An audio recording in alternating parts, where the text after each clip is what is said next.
Dave, was that Montreal taking advantage of a couple of mistakes, or did you sense your team took its foot off the pedal noticeably in the third period? I thought the first 5 minutes we didn't.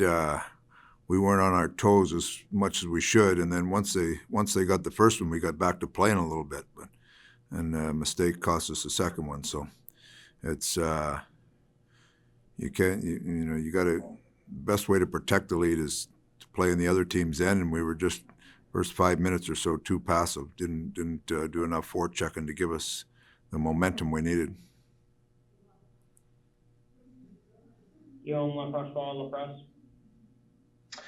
Hi, Dave.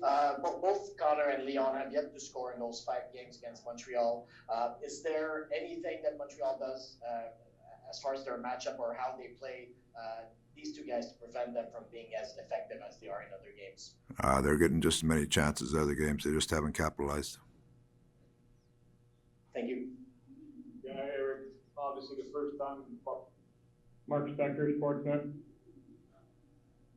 Yeah, did you, Dave, is there, like, they always say matchups make the fight, and Montreal gives you guys a good game every time here.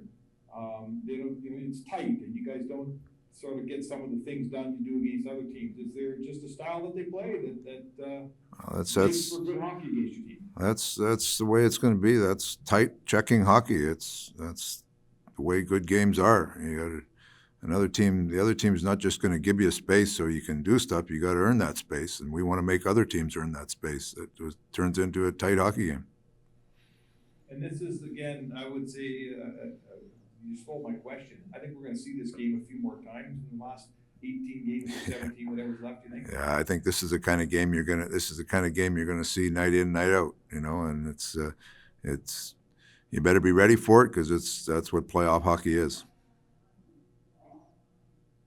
Jim Matheson, Post Media. Dave, you haven't had a lot of overtime games this year and had really good success.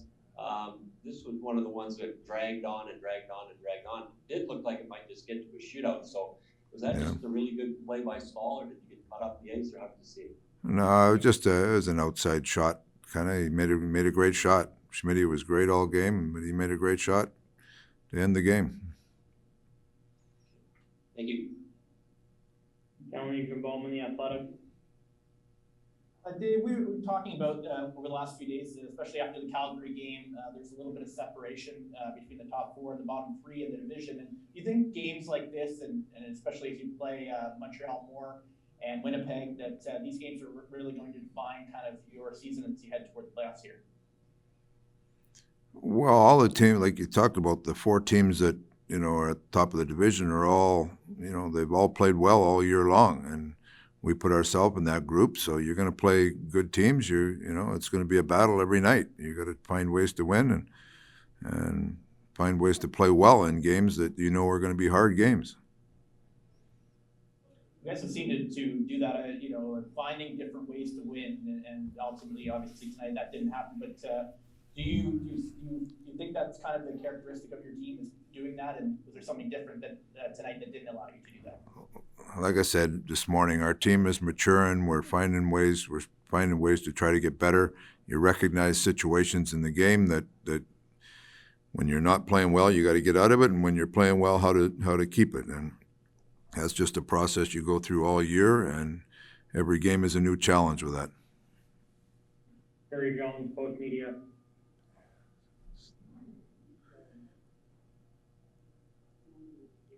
Terry, we can't really hear you. Yeah. Can you hear me now? Yeah. Can you just go on to some extent about what it's really been like and it's going to be like coaching in this division, in this situation with the travel things and all involved? It's really a year like no other, obviously. Just what are your thoughts and observations? You know what, Terry, we prepared for it at the start of the year. We knew there was going to be challenges, and we knew there was going to be, at times, some quirks thrown into it. So, for the most part, we've handled it very well, and the attitude of the players has been very good. You just, whatever gets set in front of you, you got to accept it and move on. And some of the travel has been a little different than other years. it's obviously different going to play the same team, a couple times in a row or 3 times in a row. So it's been a different year all the way around, but I think our players have handled it very well. And as much as there is some challenges, there's been no complaining. It's just going about our business and trying to become a better hockey team.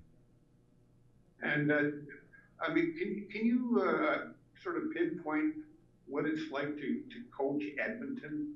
Because in this situation, there's no fans in the stands. You have the same kind of feel that you had in your previous few deals. Well, I mean, coaching in Edmonton is in a Canadian market is the interest and just the passion for the team is unbelievable. But I've said all year since the start of the year, it would be to play in this division with fans would be incredible. Just the energy in the buildings and the energy on game night, no matter what city you're in Canada, is just it's always a great atmosphere. So the players and the coaches alike, you miss the fans, you miss that energy in the building. Now that being said, you still got to try to play well and win games and create your own emotion. So it's a different year, but I'll say one thing: it would be a lot more fun with fans. That goes without saying.